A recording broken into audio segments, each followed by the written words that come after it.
Caro telespectador, muito boa noite. Nós temos hoje como convidada a psicóloga e palestrante, doutora Marjorie Calumbi, e veio conversar conosco sobre divórcio grisalho. Marjorie, tudo bem? Tudo bem, doutor Leão. Que prazer estar aqui. E o nosso também de recebê-la mais uma vez. Ô Marjorie, por que o divórcio nas pessoas maduras tem crescido tanto? É uma tendência social? Então, doutor Leão, tem sido um fenômeno mundial nos últimos tempos, tem chamado bastante atenção, porque se trata de um termo relacionado aos casais, onde um dos cônjuges tem pelo menos 50 anos mais. Então, está havendo esse fenômeno mundial de rompimento de casamentos duradouros das pessoas maduras, né, de média idade, ou mais maduros ainda. Atualmente vemos, né, pessoas realmente na faixa dos 50, 60 anos, lidando com muita facilidade e a saúde na vida pessoal e no trabalho após a separação. Comente isso. As pessoas se separam, 50, 60 anos, mas ainda estão muito bem, sexualmente ativas, se achando bonitas. Como é que é a vida delas depois disso? Então, geralmente nós questionamos o porquê disso não ter acontecido antes. Fica mais fácil da gente entender. Hoje temos menos estigmas sociais relacionados às pessoas que se divorciam. Hoje existe uma emancipação feminina, a independência financeira permite que a pessoa não fique presa a situações insatisfatórias. E por muito tempo se mantém um casamento insatisfatório com a ideia da falácia do custo irrecuperável, que são aquelas pessoas que estão vivenciando uma situação que não agrada mais, onde existe um desequilíbrio afetivo entre eles, porém, eles ficam presos ao investimento que já foi feito. Já investi minha juventude, investi dinheiro, patrimônio, ao invés de focar no futuro. O que eu posso fazer de diferente? Qual o meu projeto de vida? Então, hoje, com esse aumento da perspectiva de vida, de qualidade, as pessoas se dão a esse direito. Não, eu quero tentar agora uma versão mais feliz, seja ao lado de alguém ou sozinha, e se arriscam, se aventuram. Elas não se sentem mais na obrigação do até que a morte nos separe. E dividir os bens também, né? Isso é...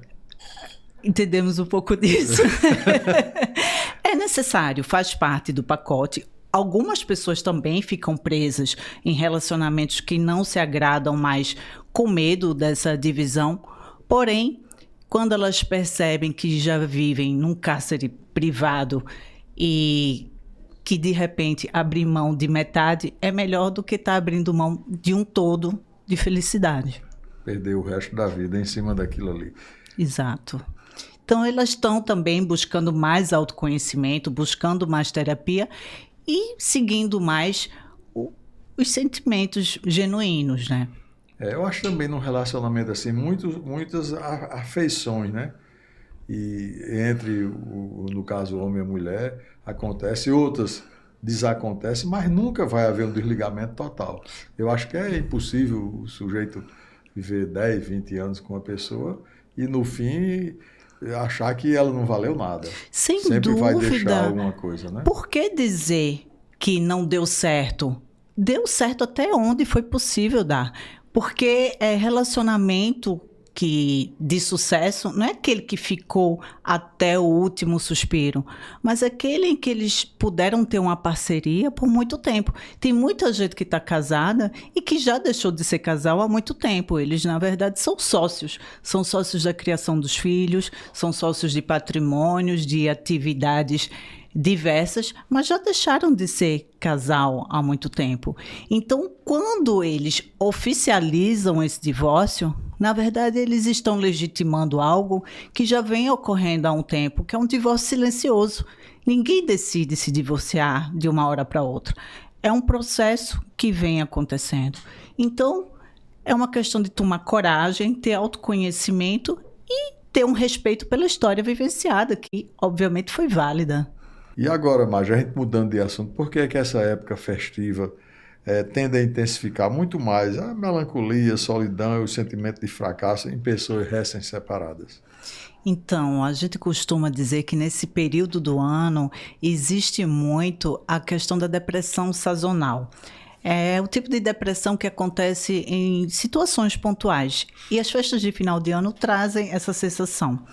Porque, inevitavelmente, a gente começa a fazer um balanço do ano de forma até inconsciente. Nós vemos muitas retrospectivas e acabamos fazendo a nossa própria vida. Só que a gente tende a focar no que não deu certo, do que a gente não realizou, do que ficou pelo meio do caminho, a gente foca nas perdas e, obviamente, isso acaba trazendo um peso, onde a gente deveria focar nas vitórias, no processo que pode ainda estar sendo difícil, mas que a gente está conquistando. Então, é mudar esse olhar diante da nossa própria vida.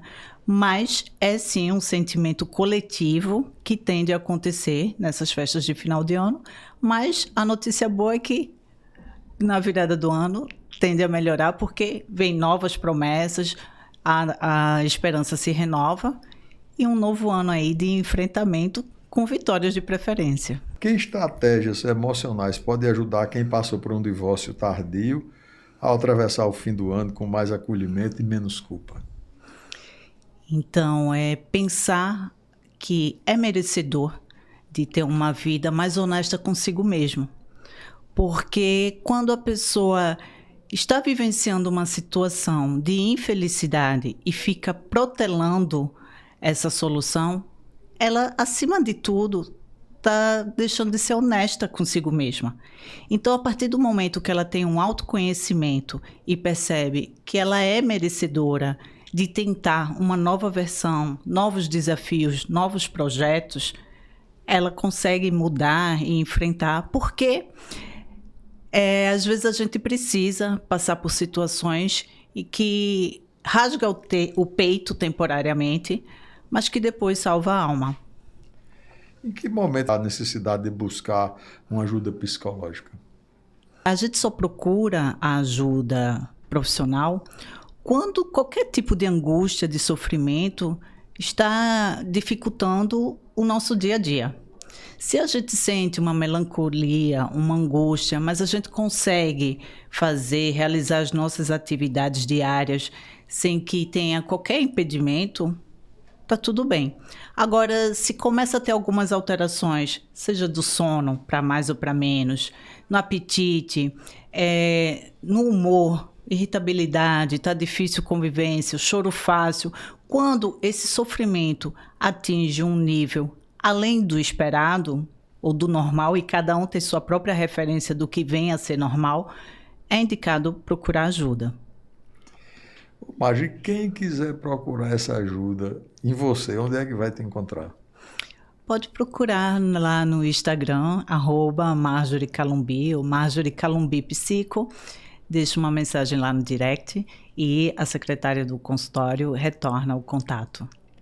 Muito obrigado, Mário, pela essa entrevista. Eu sou quem agradece, doutor. E você em casa, não saia daqui. Continue conosco, que voltaremos após o intervalo.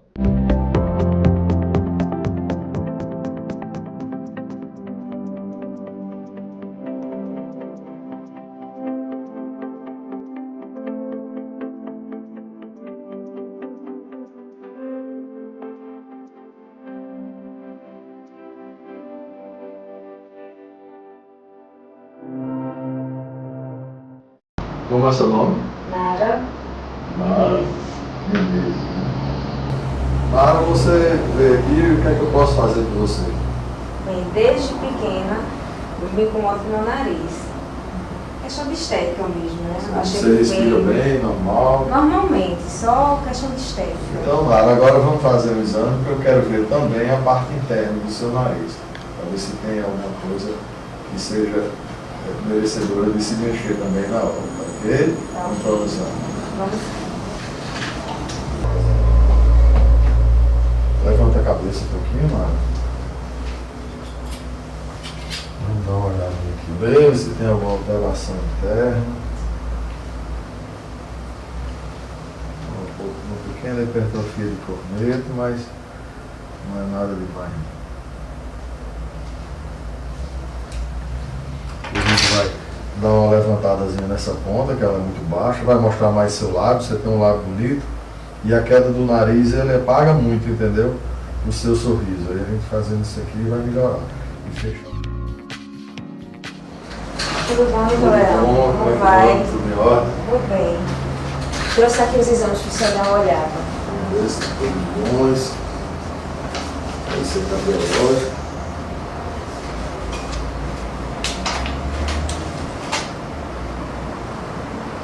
Coração da primeira. Tá. E agora tá a posição.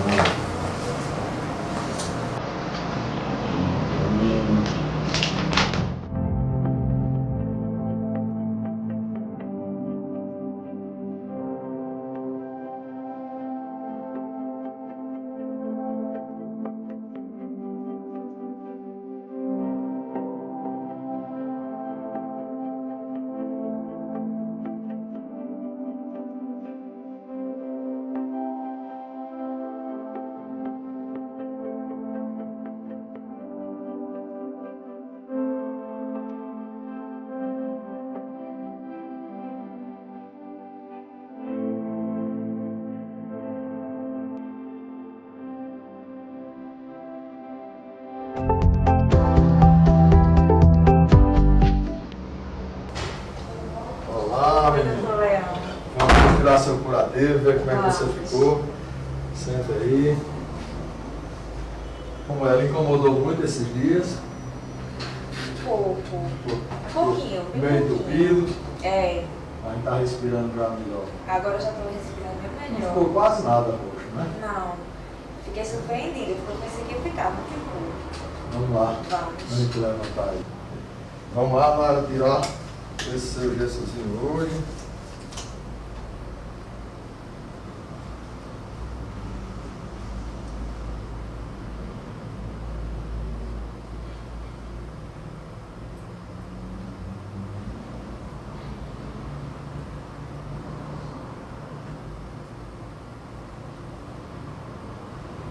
Pronto, tá aí você com seu nariz novo. Senta para dar uma olhadinha ali. Veja aí como é que você está. Oi.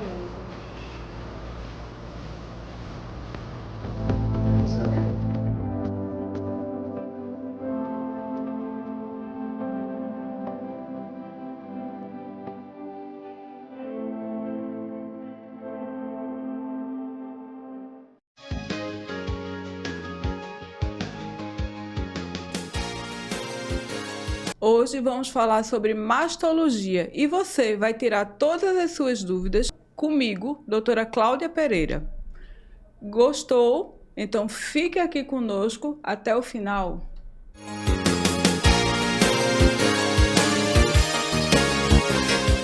Hoje daremos continuidade à nossa série falando sobre doenças benignas da mama e o tema é dores mamárias. Hoje eu convido a doutora Gabriela Pereira, que é especialista em harmonização facial, e ela vai representar os nossos telespectadores com as suas perguntas. Por favor, doutora Gabriela. Doutora Cláudia, muito obrigada pelo convite, é um prazer estar aqui hoje. Eu vim trazer algumas dúvidas da nossa audiência, certo? A primeira, quais são os sinais de dor mamária que ajudam a diferenciar a dor cíclica da dor não cíclica? E por que essa distinção é importante? Veja só, a dor mamária cíclica é aquela dor relacionada ao ciclo menstrual. E a dor mamária acíclica é aquela relacionada ao período que você não está nem ovulando, nem está no período menstrual. Então, as dores cíclicas, sempre associadas à menstruação, e a acíclica não tem nada a ver com o período menstrual.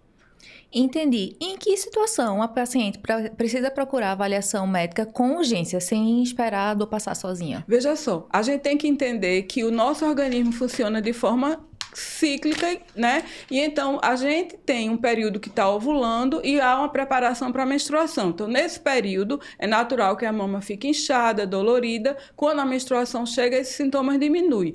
Nesse caso, não é uma doença, é algo fisiológico. Então, não precisa buscar orientação médica. Agora, uma dor que ela persiste, você menstrua, fica boa da menstruação e persiste com dor, essa dor deve ter uma observação melhor por um profissional especializado.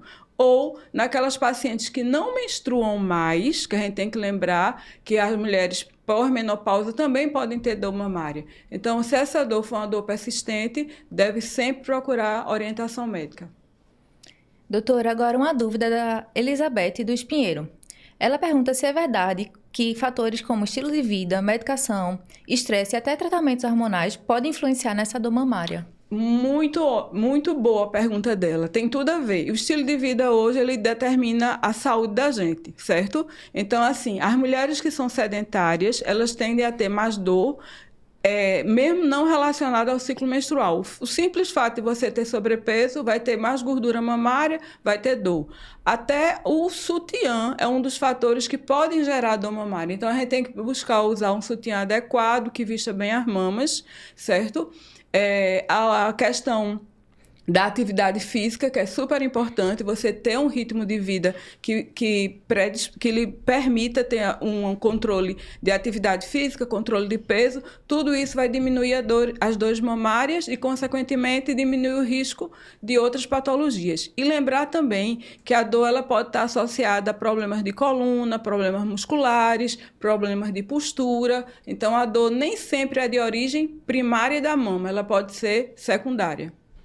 E para casos de dor intensa, quais são as opções de manejo mais eficazes atualmente? Veja, para casos de dores intensas, a gente dispõe de um arsenal muito grande de medicações. Mas o que é mais importante a paciente, a mulher, entender é que a dor mamária não tem relação com câncer. Muitas vezes as pessoas ficam muito angustiadas porque sentem dor e associam com câncer.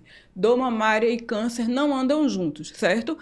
A dor intensa na mama, ela pode estar associada com alguma alteração hormonal, com processo inflamatório, com erro de postura, com sutiã inadequado. Então, tem que avaliar sempre esses fatores.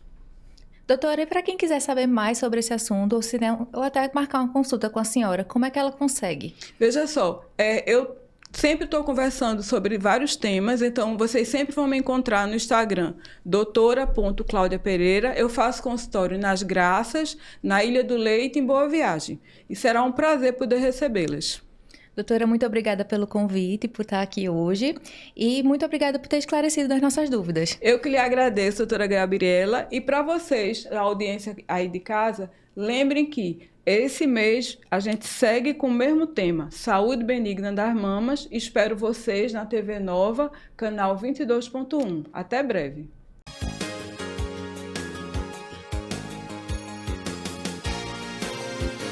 Você tem curiosidade de como é a jornada, a dinâmica do paciente que vai para a cirurgia de coluna antes, durante e após a cirurgia? Você tem essa dúvida? Hoje você ficará sabendo tudo sobre cirurgia de coluna comigo, Dr. Cláudio Falcão. Ficou interessado? Então continue conosco até o final.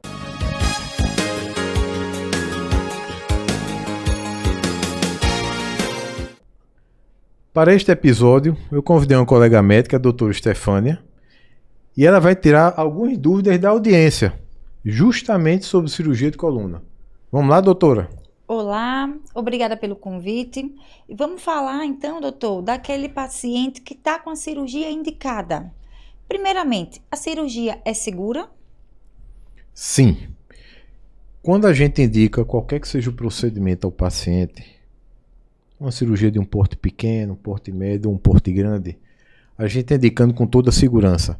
São procedimentos que já passaram pelo crivo da literatura médica, que já tem uma indicação formal nas várias sociedades de cirurgia de coluna a nível mundial, como a sociedade americana, a sociedade europeia.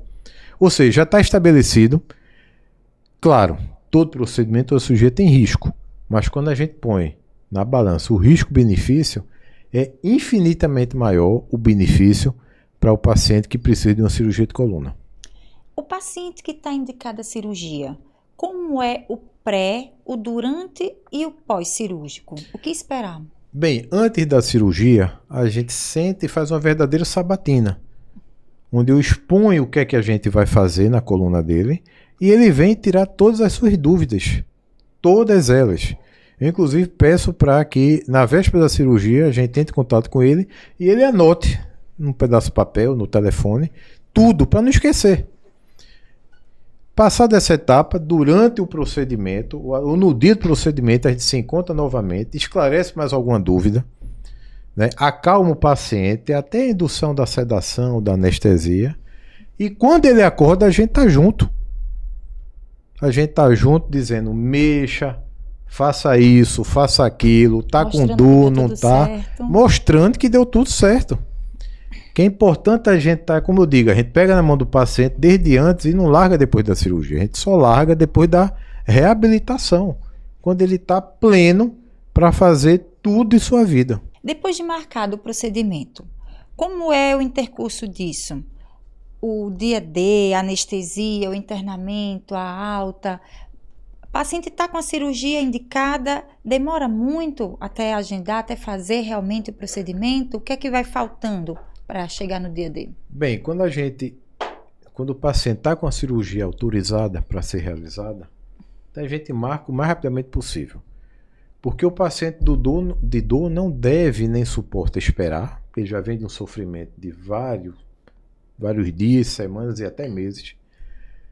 Ou ele está além da dor, tem um déficit motor, tem uma fraqueza, tem uma limitação de movimento, a gente marca quase que de imediato. E aí entra toda uma equipe que trabalha comigo, que vai dando assistência para ele a partir do momento da marcação. Então, quando ele marca, entra uma equipe toda que faz a minha retaguarda, para que a gente deixe ele o mais confortável possível e sem as preocupações adequadas. O anestesista vai entrar em contato com ele antes do procedimento, vai conversar com ele, vai tirar dúvidas quanto à anestesia ou quanto à sedação, né? O pessoal que trabalha no administrativo também vai tirar várias dúvidas ligadas à área administrativa do paciente. Então o paciente, quando chega no dia do procedimento, ele já está ciente de tudo, tá? Em relação à atividade física, quando vai, quando vai trabalhar, quando não vai, como vai ser o pós, quanto tempo vai ficar, quanto tempo não vai ficar. Então ele já vai munido e armado de tudo, tá? E após o procedimento, tanto eu como a equipe que trabalha na retaguarda, a gente continua de mãos dadas com o paciente. E para quem quiser encontrar com o senhor, como é que pode fazer isso? Quais os meios que é possível? Bem, o nosso consultório, aqui em Recife, fica ali na Rua das Pernambucanas, número 227. O telefone é o 34160090. E no Instagram, o @drclaudofalcão, tem os vários locais de atendimento, tanto aqui como em outra cidade. Tem os contatos lá. E o Instagram é bem educativo, né? Ele vai mostrar vários vídeos, várias dicas para pessoas que se operaram, que vão se operar, ou que não vão se operar, ou para evitar uma cirurgia. Então o Instagram é bem elucidativo, bem educativo, numa linguagem bem acessível, para que você também cuide da saúde de sua coluna. Muito obrigada pelo convite e pelas respostas bem elucidativas. Eu que agradeço você e agradecer também ao público que nos assistiu num assunto tão interessante do dia a dia, faz parte do dia a dia de todo mundo. E até o próximo episódio.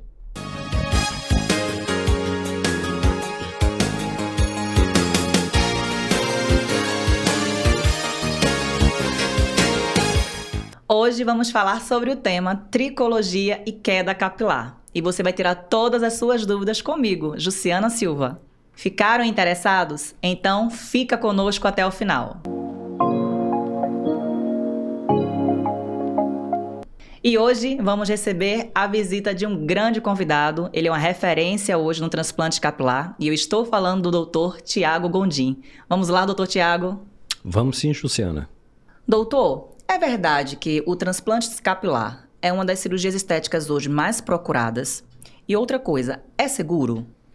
É sim, Jussiana. Primeiro vou responder que é seguro. É uma cirurgia que cada vez mais vem buscando segurança e até os órgãos fiscalizadores, como o Conselho Regional e o Federal de Medicina, têm observado o transplante. E sim, é uma cirurgia que hoje cada vez mais tem sido acessada pelos homens, principalmente os homens. Então, hoje a gente pode dizer que a cirurgia de transplante capilar é uma das mais realizadas na atualidade. E agora vamos à pergunta que não quer calar, doutor. Ainda é muito caro fazer uma cirurgia dessa? Pois é, não é mais tão caro quanto já foi, por conta de uma modificação no tipo de cirurgia. Antes a cirurgia era a FUT. Essa FUT, Jussiana, ela realmente tinha um custo maior por ser feita em hospital quase que todas as vezes. Já a cirurgia que fazemos hoje é chamada FUE. E essa cirurgia ela é mais simples do ponto de vista técnico, porque ela pode ser realizada em ambulatório, ou seja, no nível ambulatorial, com anestesia local, sem necessidade de internamento. Então, isso torna a cirurgia, sim, bem mais em conta do que a sua anterior, a sua irmã. Compreendo. Mas, doutor, nem todo mundo tem indicação para um transplante, não é isso? E quais são os pré-requisitos? Pois é, bom você tocar nesse tema, porque é uma pergunta frequente, né, do paciente. Eu posso fazer transplante capilar? Eu sempre digo que depende, né? Depende do tanto de calvície que você já tem. Muitas vezes o transplante ele pode ser postergado. Ou seja, você que está em casa, que está na dúvida se pode ou não fazer o transplante, obviamente você tem que ter o parecer de um especialista.